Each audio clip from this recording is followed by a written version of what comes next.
on? Is this thing? Can everyone hear me all right? Great. Welcome. Welcome to our visual storytelling panel. I'm very excited for you all to meet these lovely ladies joining me on stage. My name is Deb Kadetsky. I am responsible for audience marketing for She Knows Media. So I'm familiar with a lot of what these women do, but I don't do it myself. I oversee a team of people that are helping curate content and push it out into an audience that our advertisers and our users care about.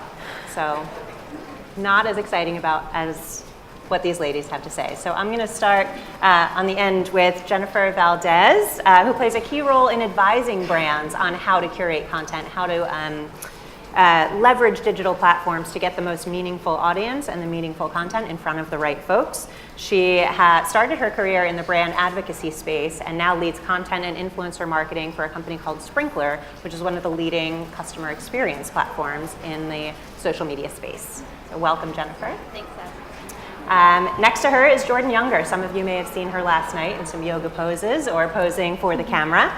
Jordan is the blogger behind the very balanced wellness website and social media, The Balanced Blonde. Welcome, Jordan. Next to her is Oneika Raymond, who is a seasoned travel blogger and has 2 digital travel channel series that she is the face for. She's also traveled to over 100 countries, yes. Is that right? And 6 continents? Yes. Sharing her experience through leading and inspiring, empowering women of color in the social media space. And next to me is Nastia Liukin. Welcome, Nastia, 5-time Olympic medalist. We're very pleased to have you here. You love to share your fashion, fitness, beauty, and living a well-balanced life in the social media space as well. You're also turning your passion into something that can inspire the next generation of young women. So we're going to hear a little bit about that too. So today's focus is on visual storytelling. Social media has evolved from the boring old status update to long-form storytelling in the written form, in photojournalism, and also in video. So we want to hear from this panel of women on how they use their platforms to get their stories out, to curate a point of view, and to reach an audience of women that are like-minded, but also looking for inspiration and sharing their stories and giving them a voice in the space. With that, I do want to mention we're going to go through lots of questions. I'm going to prompt a lot out of you, but I encourage you to talk to each other as well. And we're going to try and leave 5 minutes at the end for some Q&A. So get your wheels turning as we're talking. So we'll have a mic going around the room for a couple of questions at the end before we break for lunch. Cool. Okay, so visual storytelling. You have a lot of ways to express yourself creatively in the social space. We want to hear from your individual, personal stories, and I'll prompt you with the question of which platforms do you really focus on and why? Nastia, why don't we start with you? Sure. So when I competed at the Olympics, I didn't have an Instagram, Twitter, or Facebook. It was in 2008, so 10 years ago, which is crazy. But I remember kind of in that moment, it was really hard for people to kind of understand who I was as a person because I was competing on the biggest stage and was very stoic, very serious, didn't really smile, and so people didn't really get to I guess, see my personality. And so I feel like now with social media, and I kind of focus more on Instagram, but you're able to share not only your journey, your personality, but your story and hopefully inspire others along the way. So I think that's what's been really cool for me, not only to be able to share more of that, and then to also connect to fans, to followers. Being on a competition floor, you really are not able to connect because, again, you're staying so focused, and so I really love being able to do that now. That's great. And you have a huge Instagram following, and I'm sure after today you'll have a few more. Thanks. So in my role as a travel journalist and as an extreme travel junkie, as you can imagine, posting on social media is really key because I love to inspire and empower women, and particularly women of color, to travel. So social media has been a fantastic way for me to show my travels in real time and also to kind of give legs or images that accompany these travels that can inspire people. So I focus a lot on Instagram because it's such a beautiful visual platform, and I love photography. And I also focus a lot on Facebook, which also is a visual platform, but I can have more long-form content on there, and I can also, I guess, more easily engender conversations and host discussions on those platforms. But once again, I mean, being in the travel space, a lot of people these days are inspired to make certain journeys, to go to certain places based on a photo. And so I really love being able to kind of leverage my social platforms in order to kind of spark that interest in future travelers. That's great, thank you. So cool. So my blog started as a food blog back 5 years ago. And very quickly with my recipes, it was a vegan food blog. I stopped being vegan later on, but that was a whole thing in itself. I realized so quickly that just sharing photos of food and recipes wasn't really filling me up. I really wanted to connect with the people who were coming to my blog. So right away, I started sharing lifestyle, talking about my family, holidays, travel, and even when my blog was still pretty much strictly a food blog, I was still weaving in so much personal information. And then hearing from people saying, we actually want to hear more about your life. We love the food, we love the recipes, but we feel like we're kind of getting to know you, but you never post pictures of yourself. We want to see your cat and your parents and all these people that you talk about. So quickly started sharing all that kind of stuff. If anyone in this audience follows me, you do know my cat, Hudson, and I let everybody into pretty much everything. I talk about health concerns, things that I'm going through. I wrote a book about my eating disorder, which really stemmed from being able to feel so comfortable on my blog, sharing with such a supportive community. So that really just inspired me. I don't blog about food that much anymore because it just took off to something where I feel like my social platforms are a bit of a journal. So I just share what's on my heart, and I love Instagram for the same reasons that these ladies mentioned, which is it's just visual. So visual is always fun. You can share beautiful photos that inspire people, and I have a podcast. So I love that because I love to talk to people and connect in a whole new way. It's a great segue to Jeniffer. Because the social space is evolving to reward that authentic voice that the three of you all represent, how do you advise brands, clients, influencers on maintaining that to reach their audience? Sure. So with the disruption of B2B and B2C, we have the enablement and the empowerment of C2C because we're talking to each other at a higher rate than brands are able to reach us. So that really means that brands need to go ahead and listen into these conversations. They need to understand who are the key voices, who are the key influencers, and what their audiences are. Because it's not just enough to put a brand message out there. So tapping into folks like the ones on stage is key for them to remain relevant and for them to remain authentic. So it's all well and good to craft a story and put it out into the world, but can you give some folks in the audience some very practical, tactical advice on how you actually grow and expand and find the users that that are most interested in your content? Anyone in particular? We go in a row? Sure. Okay. If you've got an answer, go for it. I think for me it's kind of, I would say it's a little bit of trial and error because I do a lot of different things, and I think I started building a following obviously because people remembered me as a gymnast, and I have a lot of gymnastics fans, and so that's sometimes difficult because I don't do gymnastics anymore. So I try to kind of listen. And I like the Instagram stories where you could do the polls. That's awesome because you can ask them kind of what they want to see more of. And I think that's really helped me. And I have a lot of different passions with, as you kind of mentioned, fashion and beauty, and fitness also being one of them because I was a gymnast for over 20 years of my life, and having a healthy lifestyle and being active every day still is extremely important to me. And then, I also love to travel, and not as much as you, but I travel quite a bit. And so I think it's really cool for the people that aren't able to travel as much to kind of be on this journey with you and kind of explore. And I think while, you know, for me specifically, I love kind of like my Instagram feed looking great.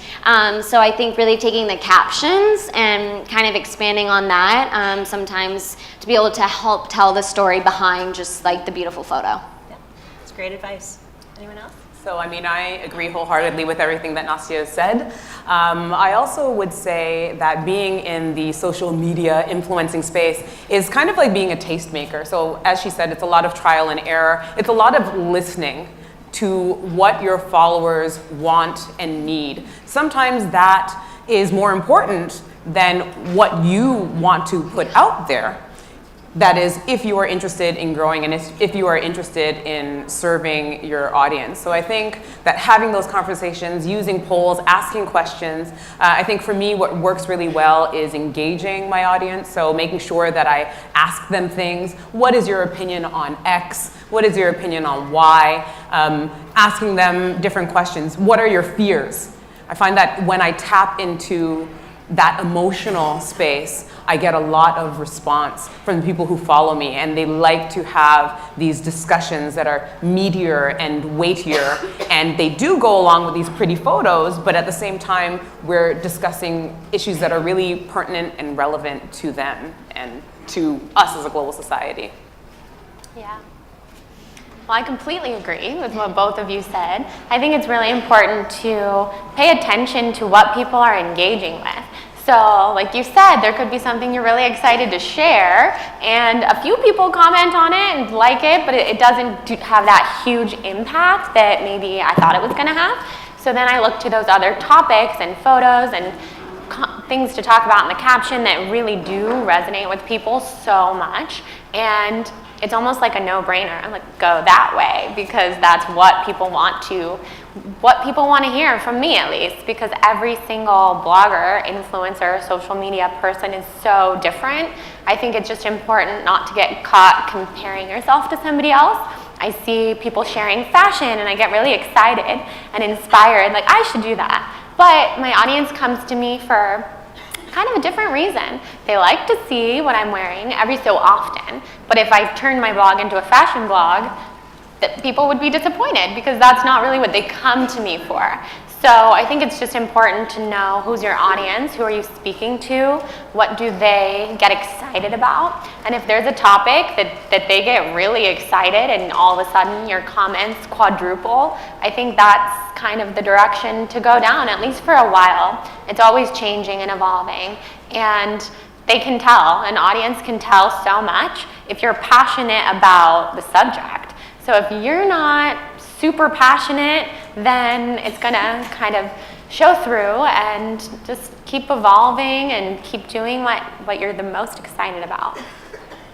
Yeah, I would like to add that these are the same questions that brands are asking themselves, right? And if you want to tap into different spaces, it's key to just ask yourself at every moment as an influencer and a brand, am I being authentic? Am I being transparent? Am I being trustworthy for my audience? Am I adding value to a topic? Because the last thing you want to do is step into another space and leave the people who started with you behind. And we've seen some examples of that throughout the year with certain brands doing that. So it's always key to ask those questions, even as you're getting started in these new spaces. Very true. How does the same rule apply for platforms as you maybe evolve from the more traditional platforms now, Facebook and Twitter, into Instagram or podcasting? And how do you, and maybe we'll work in reverse so that you can segue, Jennifer, how do you advise brands on the evolution, and do you ever advise to actually, it's okay to abandon an old platform and move on? Sure, so I think it goes back to something that Oneika said, is just listening. Right? So just listen into the conversation. Sometimes you might see that there's a subgroup or sub-community on a platform that you hadn't been paying attention to. So it's really important to do that. And that allows for you to personalize content strategies for specific groups of your audience. Because right now what brands are tasked with is finding the right content, whether it's brand or influencer user generated, finding the right content to deliver to the right audience at the right time on the right channel. So I wouldn't say it's one platform over another. And if anything, at Sprinkler, what we're really trying to do is give brands a tool to implement a scalable omni-channel strategy that'll allow for them to build real relationships with real people, no matter the platform.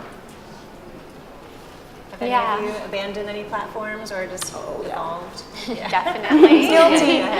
I think the best advice that I was given on this subject, which I really took to heart and now tell everybody that I can, is that you do not have to be so 100% active on every single platform, because then the platforms that you're the most excited about are not going to have as much energy as they could. If you're doing Instagram and YouTube and Pinterest and Facebook and podcast and blog and Twitter, like eventually some of those things are not going to have the deep energy that they can.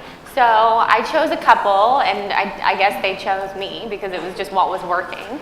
Instagram, my podcast, and my blog. And I have a Facebook and a Pinterest and a Twitter so that I can kind of release the content that I'm already creating onto different channels, because there are people who only check Twitter, and I know that, so I put it out there. But it's kind of just a repeat of what I put my heart and soul into, which was the Instagram, the podcast, and the blog. So I've definitely abandoned channels. I was so into YouTube for like a millisecond, and now I think I make a video every so often because I have the channel. But if I was putting energy into YouTube, what I learned was I didn't have the energy to write, and that's what I was really there for. So YouTube, it's still a lot of work. If you have a great editor, that's amazing. But if you're doing it yourself, unless it's your main channel, it's not technically the most important thing in the world to be everywhere all the time. Oh, I absolutely agree with Jordan. And when you asked that question, I was like, guilty as charged, because I tried Snapchat and I could not. No, Snapchat was just not for me. And so I had to give it up. And I think that in this space, you really have to pick your poison. You have to decide or figure out where you're going to dedicate your energies, and you put your energies into those things. And you don't need to be on every single platform all the time. You don't need to be on everything, on every trend. You need to do what works for you and what you have the capacity for. And trust me, the quality will be exponentially better than if you had spread yourself thin amongst all these 11 platforms. So for me, I focus, I do have a blog. I love to write. I write on that blog quite a bit. And I focus on Facebook, and I focus on Instagram. And another point that I wanted to make is that you will have different audiences on different platforms. So the audience that I have on Instagram, they love imagery. They love these awesome travel photos. I'm teetering on a cliff. They dig that. Oh my gosh, you're gonna fall off. They like that. And the people who read my blog, they love my 1,500-word essays where I'm ranting about something. The people on my Facebook love questions and discussions. So I think it's really, once again, it's a matter of being a tastemaker, it's a matter of listening, and it's a matter of understanding who you're serving on which platform, and also understanding that you don't need to be everywhere. Yeah, I agree, and I agree with you on Snapchat. I still use it for like the filters, and then you save it, and then you can put it on your Insta story. Guilty of that. I don't really use Snapchat as much. I really focus on Instagram and my blog, and then kind of the same as what Jordan was saying, just like kind of pushing out to Twitter or to Facebook, because I know I still have a following, and there might be people on Facebook that don't have Instagram or Twitter, and vice versa. But yeah, just I think really choosing to focus on something that not only that you have a great following on, but something that you're passionate about, because you want to, with anything in life, whatever it is that you're doing, you should have a passion for it and really enjoy kind of being able to create that content for those specific channels. Yeah, that's a great example of using a platform as a tool. So you take your Snapchat video, and I do think that YouTube has evolved into other video platforms, Instagram stories, Snapchat, etc. And now, like, even just any sort of FaceTime is considered video content these days. Do any of you use any other tools, whether they're photo enhancement tools, or do you basically stick to the platform tools? Maybe it's some more advice on how to make and curate that beautiful, lifestyle-friendly brand that you project. Yeah, I use a lot of different apps. Some of my favorite photo ones, VSCO, Filmborn, blanking on some now, but those are kind of the ones that I like. There's a new one called Glitch. Some of you may have heard of it. It just kind of gives your photo like a little bit of an edgy feel. And I think for me too, like kind of experimenting with different types of styles and figuring out what fits you and your brand, and then trying to kind of stay consistent with it. I think that's something that's important for me, but then I have friends that have, you know, millions of followers too, and they don't care at all. When I was like talking about that, they're like, wait, you actually look at your feed and like how it looks? And I was like, yeah. Like I like the apps too, where you can plan out your feed and like put in a few things. It gets hard sometimes for me, I've realized, is, you know, the planned out content is great, but then I go to a lot of events or do traveling and things come up here and there where you're just like, oh, I want to put a photo, like for instance from today on there, and you're like, ooh, that wasn't part of my planned feed, but you definitely want to share about it and talk about it. And so sometimes it's out of your control to a certain extent, and but yeah, I definitely use a lot of different apps, I think. Oh yeah. I love Snapseed. So for me, Snapseed is life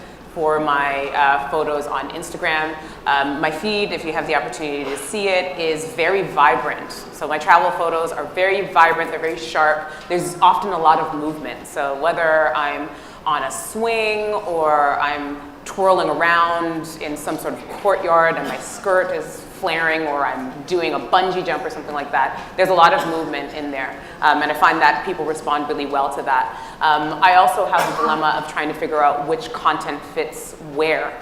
For example, something like this, I would definitely put this on Facebook because there's not as much of a focus on the aesthetic of the photo, whereas Instagram is a very, very, very curated, or has a very curated aesthetic, and that's some of the things that, you know, myself and other people think about. You know, how does it look in the feed? What are the, you know, the features of that photo? What's the focal point, and so on and so forth. And I think it's really fun, and I think that naturally as creative people, we enjoy kind of curating these feeds and presenting it in a certain way, because it's kind of like an art project at the end of the day. Yeah, I go back and forth with doing the super curated Instagram feed. I mean, I would love to do it the whole time, but I love, kind of like I was saying before, what my blog evolved into was so personal that I found withholding photos from certain events or travels or home with my family, I just felt like I wasn't able to share everything the way that I wanted to. So I go back and forth, and of course there are things that it has to be for me. High quality photo, nice and bright. It's not going to be like grainy from the middle of the night. I have done that, but it's not something that I'm excited about usually. So for a long time I always felt torn, like, should I post this, should I not? My feed looks so beautiful, this is going to mess it up, this is a totally different color scheme. And finally, I've just been kind of working personally to let that go. And I think it's different for every single brand. Some brands, for example, some blogs like yours, it sounds like, it's like the travel, the photo, the bright, the movement, you know what people are looking for. And with me, I also know that people are kind of looking for, what is she going to say? Because the caption's always going to be really long, and there's always going to be so much heart and soul, and that's kind of what I'm on Instagram to do. That's what I'm excited about. So the photo doesn't always matter as much. So I'm always going back and forth. And then for apps, I do keep things pretty streamlined with like color schemes. So I love the VSCO app, love it so much. Always go to the same filters on there. And that kind of keeps things streamlined, even if the photo itself was, you know, from something a little different than my usual. And I use the planning apps too. One called Mosaico, which everybody in here should totally get if you don't have it, because you can put a photo in to see what it will look like in your feed before you post it, and that has been a lifesaver. Just because sometimes something's really not going to look that good, and then you see it and you're like, oh wow, I'm glad I put it in there first. So yeah, those would be mine. That's great. Well, as a consumer of content, I love it all. And what's great is that knowing that I can go to certain influencers for certain things. Like if I know I'm going to get a play-by-play of their day, I'm going to go to Snapchat. Or if I know I really want to know what they're up to, the events that they're going to, or where they're going to, I'll go to their Instagram so I can check out those photos. So it's nice being able to have influencers, content creators, thought leaders who are consistent in how they're doing that, because I know that I can always go back to them for that. Yeah. I think that also is true of brands and publishers as well. Any sort of consistency that you can create, like you're presenting your point of view in a visual way, so it's really important. Nastia, I like that you mentioned trial and error, and I think that some of you have really good examples, and you've alluded to the examples. I think this audience would really like to hear some of your hashtag fails and what you learned and how you, I think Jordan, you definitely have a good one a good tale to tell about flipping your own script a bit. Oh, yeah. I want to dig a little further and get you to actually tell the audience like what that was. Yeah, the vegan one. Oh, because I feel like I've done this a few times. Then if you have a new one to share, please do. That was a big one. I'll tell that story. So I started my blog as the Blonde Vegan. That's what it was called. That was 5 years ago. Vegan food blog, all about the colorful recipes, and everything was, of course, plant-based, and the food art form was really important to me. So layered oatmeal in a mason jar, layered smoothies, things that you still see on Instagram, but back then, there were just a couple of us doing that kind of stuff, and I took that art form so seriously. And I was in grad school at the time, I was living here in New York, but 100% of my energy was these food photos and my blog. So the Blonde Vegan was kind of this thing that became something that felt like my identity. And I had the Blonde Vegan clothing line, the Blonde Vegan cleanse programs, the Blonde Vegan blog, all that kind of stuff. And I started realizing in my own personal body and health that I was not so healthy anymore. I didn't feel very good. I had a lot of nutritional deficiencies. I had a juice cleansing addiction, which really started from kind of being so limited in the first place because I kept cutting things out of my vegan diet. So in therapy and in my own mind, I decided I have got to stop with the label thing. I really can't be a vegan anymore just for myself. So how can I have a brand that's called The Blonde Vegan? So I tried to hold on to that brand name for a tiny bit of time because I was so attached to it, even though my own personal life was shifting so much. And eventually I thought of the name The Balanced Blonde and thought, okay, this is really going to confuse people, because talk about consistency and then changing the name of your blog. That's confusing to people. So I did a big announcement, and it took a couple of years for people to really kind of everyone to realize like, oh, the Balanced Blonde is the Blonde Vegan, that's the same person. And it was so liberating and so freeing to detach myself from something that no longer served me personally. And that doesn't mean that I stopped talking about wellness and health and fitness and all the things that I talked about before. It's just something that really spoke to me. And now I talk about balance and how important it is to live a balanced life where you're fueling yourself and you're listening to your personal body. So that's a whole different discussion, different from the whole brand topic. But yeah, I think it's really important for content creators to know that you can evolve, you can change. If you change your mind about something, to stick with the passion and to feel really good about what you're putting out into the world, totally okay to change. No big deal at all. Eventually, people will get on board or you'll lose them, and that's okay too. They weren't really meant for you in the long run anyway. I think you make a good point about the time that it takes too. It's not an overnight expectation, because it's hard in the social media day and age where you do expect that instant gratification, but it's and I think too, like an effort. Yeah. And I think also like on social media too, talking a little bit about like a failure, I guess we all want to portray this perfect life, and so I feel like Instagram's like great for that because we're putting our best stuff forward, but then in real life sometimes, you know, we don't even know how to handle a failure or sometimes adversity. And I know, like for me, specifically when I was trying to make my second Olympic team in 2012, went into the Olympic trials as the reigning Olympic all-around champion, and so definitely had a lot of expectations and a lot of pressure on me. And on my very best event, the uneven bars, I fell off the bars face first. And I remember literally laying there on the mat like this. You can YouTube it. And I was like, oh my gosh. I immediately thought, okay, I'm not making the second Olympic team. Then I remember being so embarrassed, so mortified, I just wanted to crawl underneath the podium. And my dad, who was my coach, he got up and he was just like, are you okay? Are you hurt? And I said, no, I'm fine. He said, you can walk away now.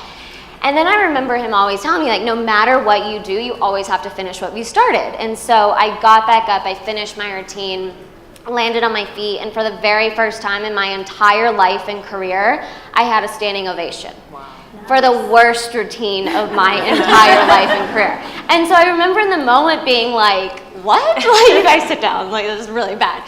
And I think for so many years, like my entire career, I just always thought that people were only going to love me or support me or follow me or whatever if I was the best, if I won the gold medal, if I came out on top. And so I feel like I feared failure for so many years, and that moment that I had actually became the defining moment in my life and career, because when I won the gold medal, it was like, oh, and I'm proud of it, but it was also something like, okay, awesome, if you work hard, dreams can come true. But the moment that I had where I'm literally laying like a face plant, like on my face in front of 20,000 people in the arena and millions watching back at home, that was the defining moment of my life. That's a really inspiring story, and now you're turning that passion too into something that you hope that a younger generation of gymnasts, athletes, young women will also take advantage of. So I want to give you a minute to speak about that before we get ready for some Q&A. So my fiance played hockey, so we both, growing up, just like really valued having a mentor in our lives, both in sports and now in life and in business. And so we created this app called Grander, and it's to connect and inspire the next generation of female athletes. And at first we were just going to do athletes in general, but then doing a lot of research, we understood and learned how underserved female sports in particular are compared to men's sports. And so it's been really cool because we started in gymnastics, which is just kind of an obvious. And it's myself and some of my other Olympic teammates, and we have about 10 or 12 different mentors is what we call them, and there's a feed of mentors and a community feed. So the community feed is able to post their videos, photos, ask questions, and we're talking to them and also posting exclusive original content on there. But there's also this community feel, and they really feel like they're part of something. And I feel like sometimes on social media that gets lost a little bit because you're following so many different accounts, and it's like you sometimes have hundreds or thousands of comments, and it's like you can't really go back and forth. And so with this community feel, they kind of feel like they can put whatever it is that they want out there and then feel like they're empowered by each other and inspired by each other. So it's been really fun to kind of create something, and again, we're not trying to replace social media or Instagram by any means, but kind of just try and add on to it and kind of have this inspirational platform. So great, it's really inspiring. Thank you. We have just a couple minutes left, and we wanted to leave at least the opportunity for one question in the room. So I see, where's our mic?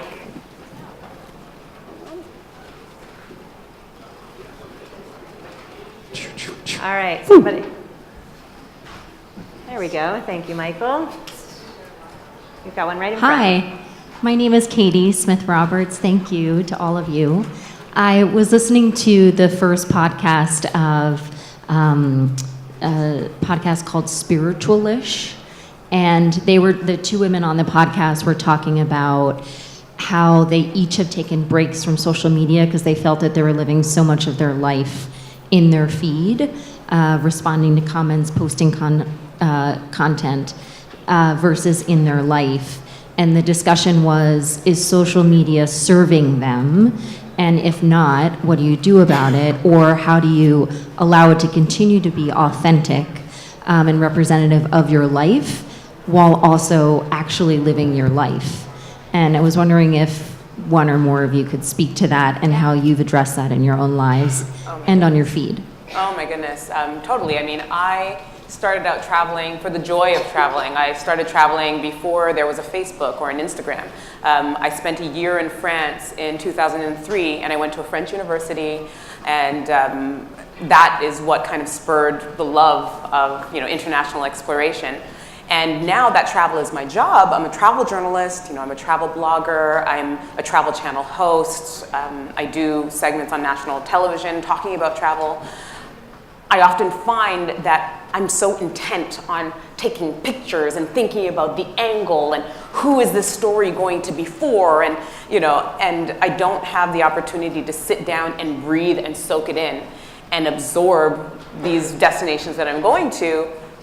And that was kind of why I got into it in the first place. So I definitely make it a point to travel for self-care, which I think is so important, and to do digital detoxes, and to not post, and to have these experiences for me. And I think that puts me in a better place to then share other experiences, other travels with other people. Yeah. I think adding on to that too, just having a well-balanced life where not every single moment, not every single day you're living for social media. So I know like my fiance used to always make fun of me because he's not in this space at all, and he played hockey and he was just super focused on playing and scoring goals, I guess. And so, he'd always make fun of me. And so now I actually appreciate that, because when I'm with him, I'm really in the moment. And sure, we do take pictures every once in a while if we're on the beach in Malibu or on a date night or something, but then there's certain date nights where like, let's just leave our phones at home. Let's actually enjoy being in the present, being in the moment, enjoy being with each other. And like, it doesn't matter. People are gonna be okay if they didn't get a picture from our dinner that night, and we're gonna be okay with that too. So I think it's hard because it's become such a huge part of all of our lives, but it's important to take a second and whether it is a day or a week or a month, however long you need in order for you to feel like, okay, I'm living my life for myself instead of for Instagram and my followers. That's a great question and great answers. And we are actually at time, unless somebody else tells me to keep going. Far be it for me to be the folks between you and lunch.